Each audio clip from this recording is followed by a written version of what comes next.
Hi welcome back to my channel. Bharani గారికి వీటి మధ్యలో ఏదైతే గేమ్ జరిగిందో అక్కడ ఒక ఇష్యూ కూడా పెద్ద కాంట్రవర్సీ జరిగిందంట.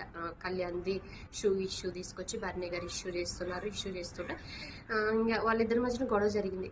కళ్యాణ్ ఏం క్లారిటీ ఇస్తున్నాడు, అసలు డీమాన్ పవన్కి తెలియదు ఈ విషయం అని క్లారిటీ ఇస్తున్నారు. భరణి గారు ఏం నేను నిన్ను కాదు అన్నది, నేను నిన్ను కాదు, నీ పాయింటే తీసుకురాలి, నేను నిన్ను కాదు అని మీదకి వస్తారు. ఈయనేమో కళ్యాణ్ ఏమో అసలు నేను వాడికి తెలీదు, అక్కడ హింట్ ఏమి నాకు ఇవ్వలేదు, నేనే చెప్పాను అని తన క్లారిటీ తనకిస్తారు. ఇక్కడేమో భరణి గారు నిన్ను కాదు నేను అందే డీమాన్ పవన్ అన్నట్ల నిన్ను కాదు అన్నట్లు చెప్తుంటారు అన్నమాట. చెప్తున్న తర్వాత తనూజ కూడా అంటే ఈ విషయంలో తనూజ ఏంటి అంటే డీమాన్ అది మనకు చూపించలేదు, డీమాన్ పవన్ వెళ్ళి నువ్వు ఎందుకు మరి ఆ రోజు అలా సౌండ్ చేసావని అడుగుతుందంట. దానికి కళ్యాణ్ నిన్న హట్ అయ్యి ఏడుస్తుంటాడు. ఇది అయిపోయిన తర్వాత ఏడుస్తుంటే తను ఏడ్చింది దానికి కదా, ఎందుకంటే తనూజ వెళ్ళి డీమాన్ పవన్ని అడిగిందిగా, ఆ పాయింట్ అడిగిందంటే ఎందుకు నువ్వు ఆ రోజు ఏమన్నా మరి సైకిల్ చేసావా, ఎందుకు ఇలా సౌండ్ చేసావు అన్నట్లు అడిగిందంట.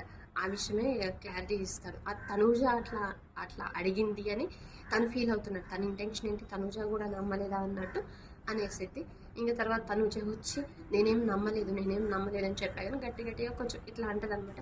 తర్వాత లోపల వెళ్ళి కూర్చున్నప్పుడు తనూజ కళ్యాణ్ వెళ్ళి వాళ్ళు మాట్లాడుకుంటారు కదా, నువ్వెందుకు డీమాన్ పవన్ అడిగావు, నేను ఆ రోజు చెప్పాను కదా అంటే లేదు వాడు ఏదో ఇట్లా ఎందుకు చేసావు అన్నదానికి నేను అడిగాను అంతే, నేనేం చెయ్యలేదు అన్నట్టు తను కూడా ఏదో క్లారిటీ ఇస్తుంది. వీళ్ళిద్దరి మధ్యన అలా జరిగింది అంతే. వాళ్ళిద్దరి మధ్యన ఫ్రెండ్షిప్ అయితే నాకు చాలా బాగా నచ్చింది.